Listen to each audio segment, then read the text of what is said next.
Welcome to Night Clerk Radio, episode 15. You like dark jazz?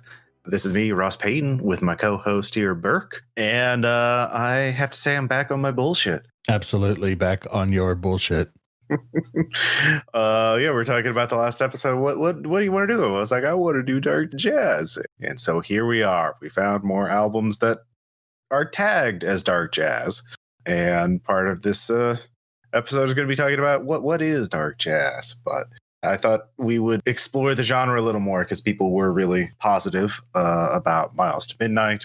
I thought it would be worth digging into this very obtuse subgenre of music. I don't know, occult in the sense of the word, hidden, sort of obscure sort of subgenre. Looking at it and finding out there's even, according to Bandcamp, there's even more obscure subgenres. There's doom jazz, funeral jazz, which is different than jazz funerals, which are a New Orleans tradition. Mm-hmm. They just play jazz music at your funeral, which sounds pretty festive. Good way to celebrate a life, I suppose, but not at all what funeral jazz is, which seems to be, I don't really know much about it other than there's a lot of Russian artists doing it on Bandcamp. But that's not what we're doing today. We're doing dark jazz. Again, just back on my bullshit. So first of all, I joke that you're back on your bullshit, but I don't disagree. Dark jazz is something I wanted to also do just because I like jazz. You know, this is a dark ambient and vaporwave podcast, but I think jazz fusion like stuff is probably my desert island genre. Mm-hmm. Oh, wow. That high up. Yeah. Like that's peak late 60s, 70s, all that shit. Yeah. So I went out and looked into this because I didn't want to just pick another Cryo Chamber album. Mm-hmm. They have a monopoly and they can't keep getting away with it. So I just poked around. First of all, the dark jazz label or tag on Bandcamp and dark jazz, just kind of Googling around for album discussion. And it sort of occurred to me that the genre is somewhat ill-defined, like most. I don't know. This is just becoming the genre show. There's a lot of modes of what is considered dark jazz. So there's what I call like the cryo chamber mode, which is largely modern dark ambient, but with like live instrumentation and some noir theming. It's almost less jazz musically, and I don't mean that like in a derogatory way, but more like conceptually the jazz age or some, you know, like collective cultural memory of jazz. Because it's a very specific point in jazz's history that they tend to pull from for those types of albums. But then there's like actual like dark jazz groups that do jazzy stuff that's just kind of dark and weird. So there's like the Dale Cooper Quartet, Kilimanjaro Dark Jazz Ensemble, Mount Fuji Doom Jazz Corporation, Burn and their Club of Gore, but they don't have really the ambient sensibilities. That is, that those albums, at least to me, are not trying to create a sense of space in the same way that ambient. The soundscape. Like a different goal. And then there's also just, you know, classic famous jazz artists have released fairly dark music. Martin Medeski and Wood's Nocturne, which is like a suicide song, basically, going by the music video. You know, Miles Davis did Rated X. So I just was wondering, like, when you think about doing a dark jazz episode, what do you think of? Well, my thought with this episode was I want to see if there's more albums like Miles to Midnight. Okay. And that was literally as very surface level as I got. And I've listened to some of these artists that you mentioned, like Kilimanjaro and their Club of Gore, because back when I had a Spotify account, they have dark jazz playlists and mixes and that kind of thing. And so they would come up and I was like, oh, this is cool. I want to get into this. And then that led to Miles to Midnight. And then, you know, so now I'm just exploring that. And yeah, my album is a Cryo Chamber album because I wanted to see, because it's their next dark jazz album after Miles to Midnight. I wanted to see what this was going to be like. And that's pretty much it. I do like some weird, you know, mysterious jazz music, but I haven't really thought about it in the same sense you are. I do like some experimental jazz too, though, like Sun Ra. Part of the reason why we're talking about the genre so much is because these albums that we're reviewing today both have a really strong post-rock structure. One album in particular would probably, if you were listening to it, probably ID it more as post-rock than dark jazz. Yeah. Which I also like because there's a lot of post-rock influence in like the Silent Hill 2 soundtrack and Godspeed You Black Emperor. I really dig their work on the 28 Days Later soundtrack. And well, just their work in general.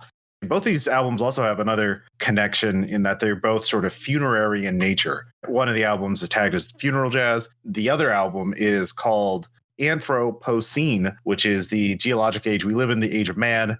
And a lot of people think it's the last age because, we're going to make ourselves extinct. They're both thematically covering very similar areas. Mm-hmm. But they are different too in one important regard. One is a solo album, and the other is a collaboration album between two different artists.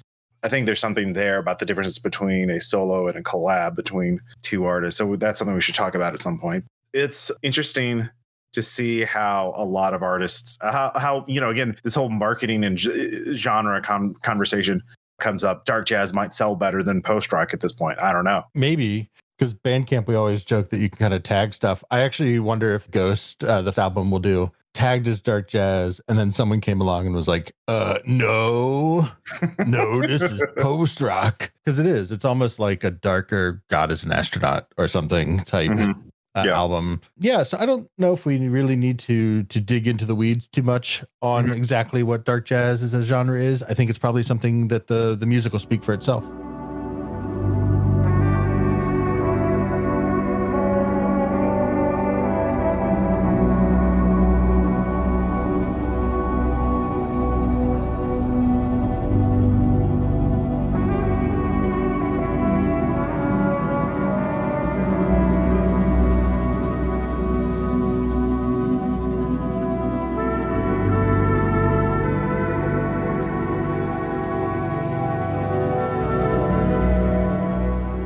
And that is The Wisp, a track from Anthropocene by Dead Melodies and Zen Jungle, which are two artists that both have some work on Cryo Chamber, but they came together to create this dark jazz album. And again, it's very thematically about the end. About our age. It's the album description makes it you're lost in this weird city. It's a labyrinth, and what horrible thing is going to happen next?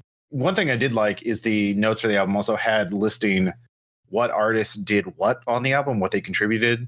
Dead Melodies, his real name is Tom Moore, did the electric guitar, bass guitar, acoustic, elbow synths, etc. And then the Zen Jungle, who is Phil Gardelis, did the tenor sax, also clarinet, and so on and so forth. I like that bit a little bit just to understand what instruments were used for it. This is definitely a dark jazz album, although there is some post rock in it. This album sort of has this whole, like a lot of Cryo Chamber things about this soundscape and about this journey through this place. And it sort of begins with the dark jazz, especially in like track 1, the book. But then you have, this tenor sax wailing while there's distortion picks up at the end. There's radio static. Then we kind of go more. It actually has this sort of weird Middle Eastern segue in the middle where demons sleep, which I enjoyed, but then by the end you get some sort of post-rock sort of feeling to it with the last track, the lowering. And throughout it, you have some sax, you have some clarinet coming in. There's a lot of variance in this album, unlike a lot of, Cryo Chamber albums. There's more drone influence in it. I didn't like this quite as much as Miles to Midnight. There are 5 tracks. They're very long tracks. The whole album is 50 minutes long, but there's like one track. The track at the end is like 17 minutes long. I always wonder what kind of conversations artists have about like, well, let's make this song, 6 minutes long and this one's 17 minutes long. I'm not sure it knows what it wants to be because, again, I think this is part of the nature of the collab album because Dead Melodies is much more of a post-rock person and Zen Jungle is the more dark jazz. A little bit. I mean, Miles to Midnight was a pretty big collaboration, wasn't it? Yeah, it was. There were like 6 different artists on that one. I think for me, the problem with this album, and unfortunately, a lot of the stuff that if you just click through randomly on Cryo Chamber, I feel like sometimes the theming or description is just added after the fact, and the people are just making like interesting sort of here's like haunted funeral-ish type music in this certain tradition. And then after the fact, they come on and be like, well, this is about wandering steampunk sewers down below, solving a mystery.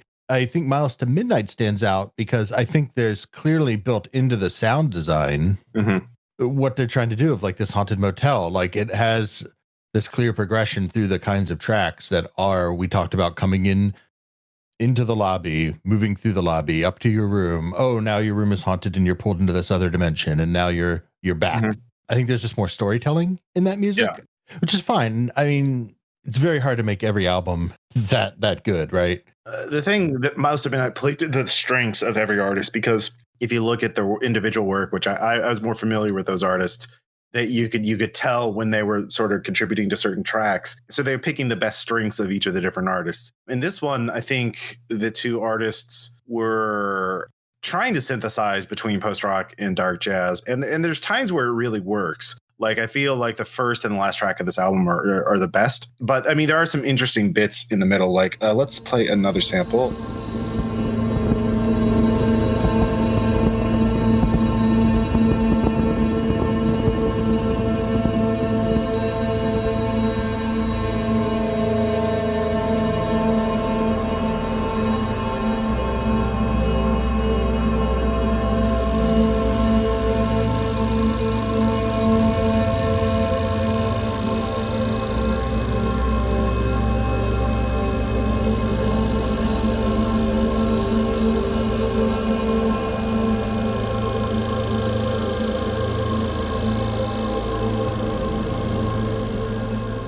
You can hear these weird crackling and strings and noise, and it generates some tension. Where Demons Sleep is a very unusual track for this album. It's got it also has a sort of Middle Eastern influence that perked my interest. Like, I was like, what the hell is going on here?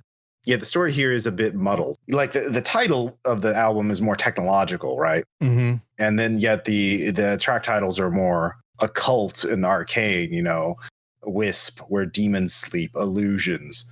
And then the album art is, like you mentioned, very steampunky. I just saw gears. Yeah. There's like gears very much in the centerpiece of it in this cityscape.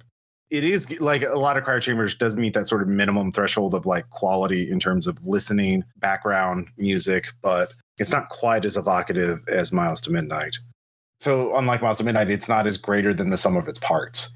Okay. I do like the album. I don't want to get it wrong. There is this sort of sense of slow creeping doom through it because it's a very highly textured sound because they use all of these instruments. Actually, I kind of want to play another sample.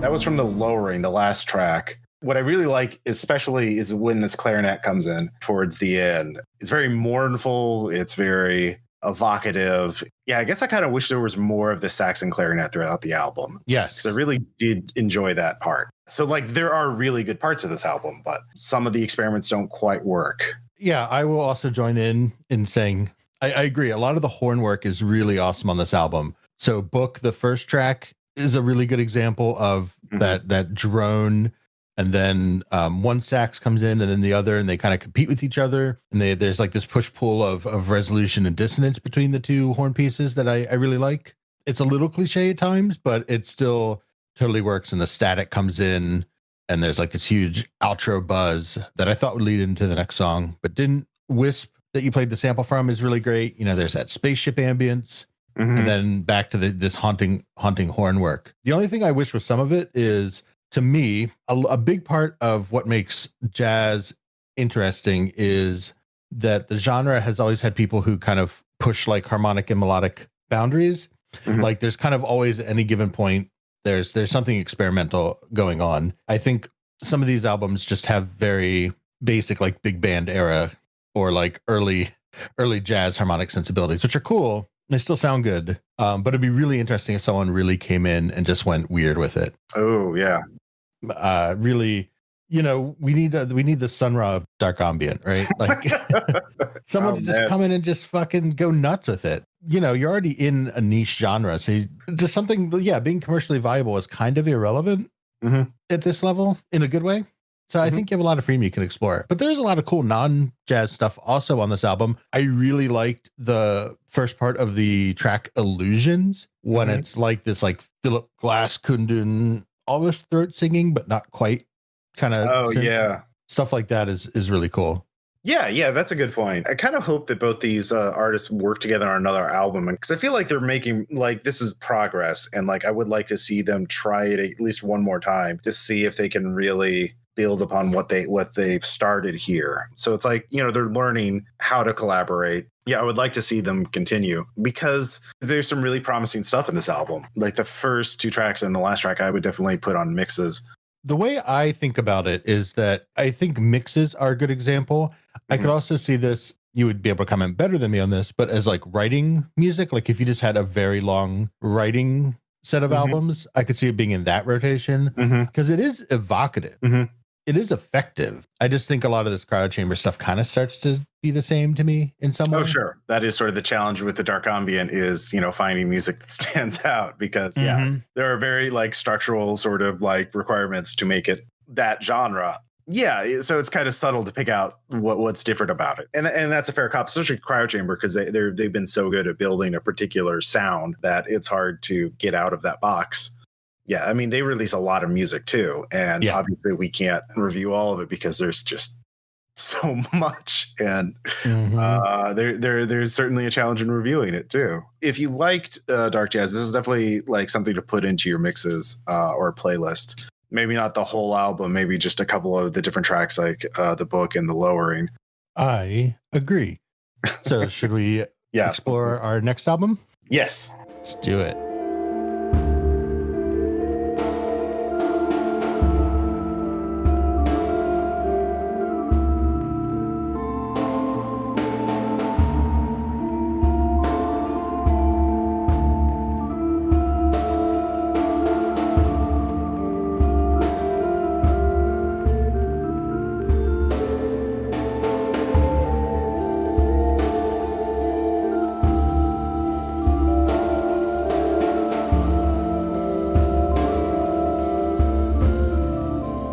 That was a bit from the track Disengaged off the album Ghost by Black Mole. I wanted to, like I said, find something not cryo chamber. So I just dug around the dark jazz Bandcamp tag, sorting by somewhat popularity, but digging a few pages in, and came across this. I just really picked it because I liked the album art. And then I just listened to it a little bit and I was like, okay, we can do this. So the album is a series of recordings that were done by, I believe, one person, Black Mole, between 2012 and 2017. They're a Russian musician. Their tag is from St. Petersburg on Bandcamp, and they have some YouTube presence where they've made some music videos for their music, and all the comments are in Cyrillic. So it's legit. I was like, oh, I can't find anything out from this.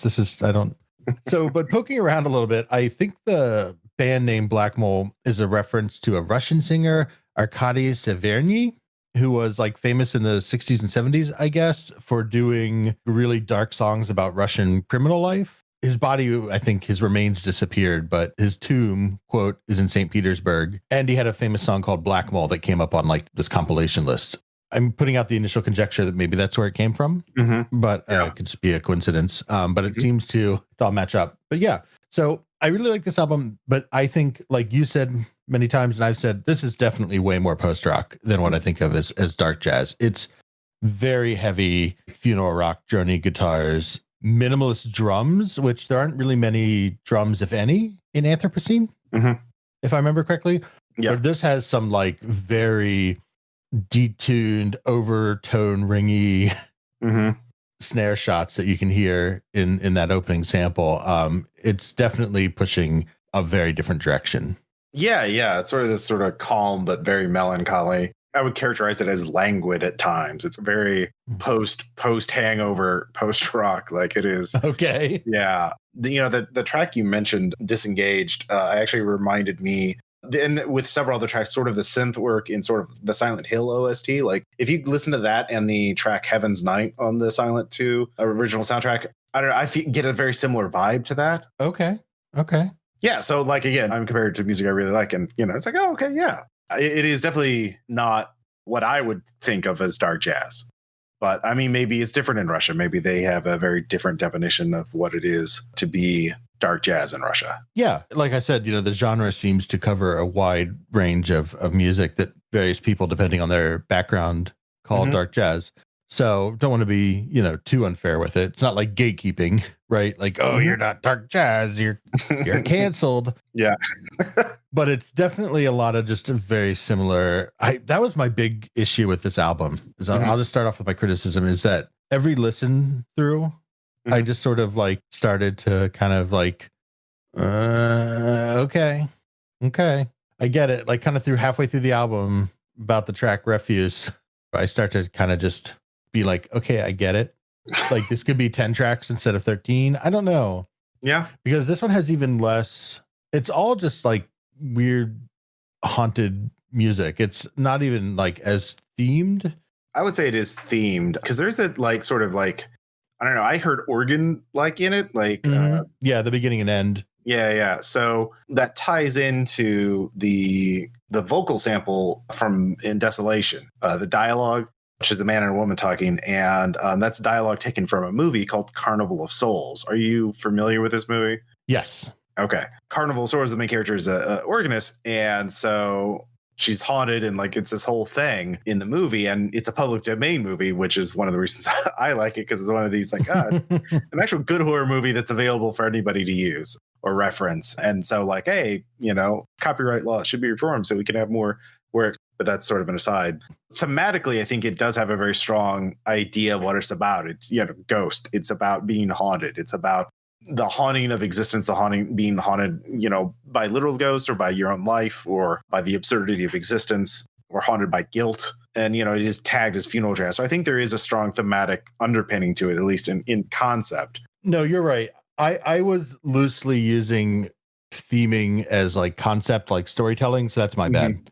That's just loose language on my part. You're right. Okay. It absolutely does have like a funeral theme with the opening and ending organ. And then, and I am a sucker for a good like vocal sample from a movie dialogue in a song. Like, one of my favorite soundtracks for a long time was Uncle's Edit Deconstruction soundtrack, which is taking like EDM and then just filling it up with movie quote samples.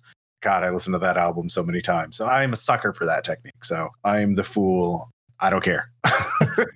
Yeah, that's true. So I want to share a bit of what this album sounds like. So first of all, here's an example of the guitar post-rocky work.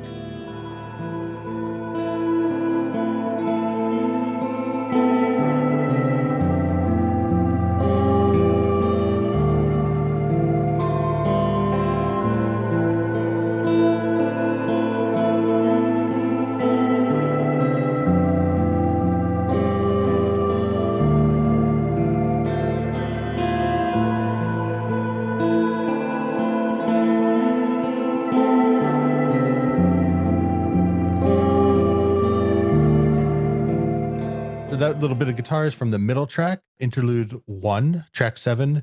And I just picked this because I think after the first 6 tracks, like I said, I was kind of getting a little saturated with it.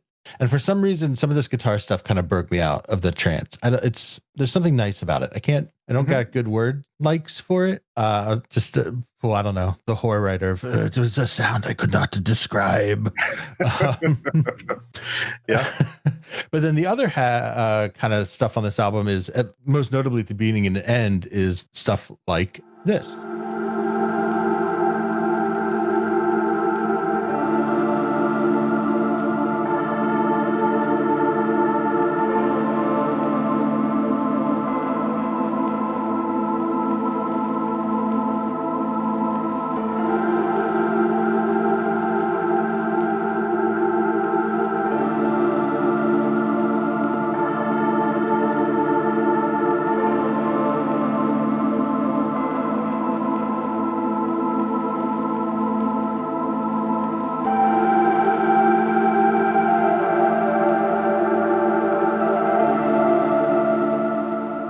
That was the organ music that you're talking about in the track Ghost, which is the album's last track, which also is linked on their Bandcamp, has a music video that is really just that song set to horror footage. So it does have that nice visual component too. I always like a good visual aesthetic in my music. Yeah. The music video is a lost art in some ways. You got this sense of like sort of the haunted cathedral. I quite enjoy that part of it. I don't know how much I would listen to this again, because I could also just listen to Godspeed You Black Emperor or Samuel too. So it was an interesting exploration. And if you're much more of a post-rock fan, this would definitely be something to get into. I kind of do want to explore the funeral jazz tag a little bit on Bandcamp to see what else it is, because again, it seems to be dominated by Russian musicians, judging by, they're all from St. Petersburg, or there's a lot of Cyrillic you see there. Yeah. I'm curious to see if this is what the convention is, because I could not, when I searched for that genre tag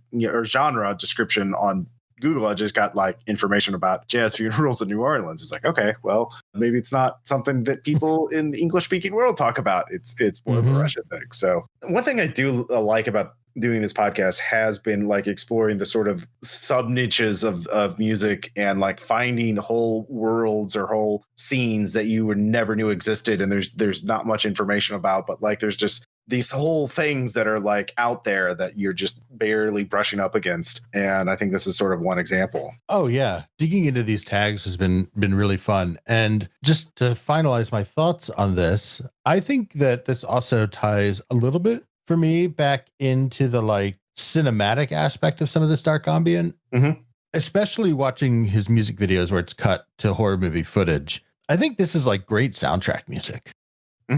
Yeah. In that way, it is ambient. It's very unobtrusive. It can sit in the background without ruining your mix. So like if I was making a horror movie and I commissioned this person to make a soundtrack and this is what I got, I'd be stoked. Yeah.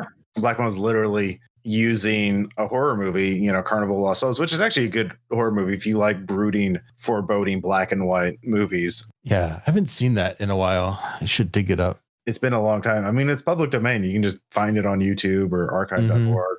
So yeah, like literally inspired by a movie. Like literally that's the thematic, basis of the movie, of the album. It's interesting to see these two different approaches to cinematic music, from Anthropocene being sort of like, you would not use that as soundtrack music for a movie because it's a bit too jarring or dissonant in some places, to this, which would be perfect for character walks through the city at night haunted by a ghost, that kind of thing.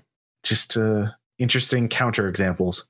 Yeah. Now that we've listened to both albums, do you want to wrap up any thoughts on collab versus singular? I think we covered for the bulk of it. I mean, this is more like Black Mole is obviously, I would say, more focused. Anthropocene, like especially in the middle, when it gets into that Middle Eastern kind of vibe, I think it kind of loses what was great about the first two tracks. Then it kind of comes back together at the end. But this one is very focused. It's very much like there's obviously variance in the tracks and there's some interesting things going on, but like it knows what it is. It's going for a particular aesthetic. And I think it achieves what it was trying to set out to do. Now, whether or not you like that, that's different. So yeah, you can kind of see the difference between that, in that it's focused is how I would approach it. I would agree.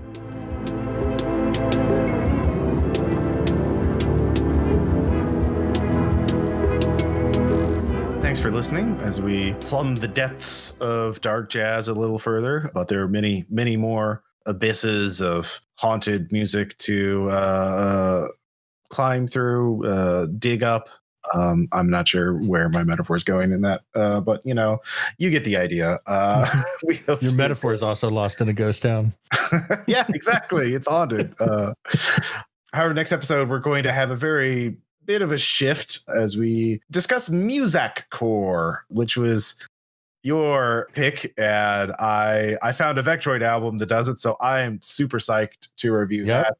I got a Catcore album, so like, yeah, one of the weirdest, most obscure niche genres of vaporwave. At least the biggest artists have done it. Yeah, you might think of it as, what if those MIDIs in early web pages were a genre of music? Very peppy corporate music that is GeoCities, the soundtrack. Yeah, right. Yeah, a tiny bit of a change from this episode. Just a tiny bit. So if you like this episode, please rate and review us on Apple Podcasts, Google, Stitcher, Spotify, whatever you can. Please tell your friends about us. Spread the word. We are on Twitter at Night Clerk Radio. I'm at Ross Payton. Burke is at Burke McBurkinson. So you can ask us any questions you have about it. Thank you for listening, and we'll talk to you next time.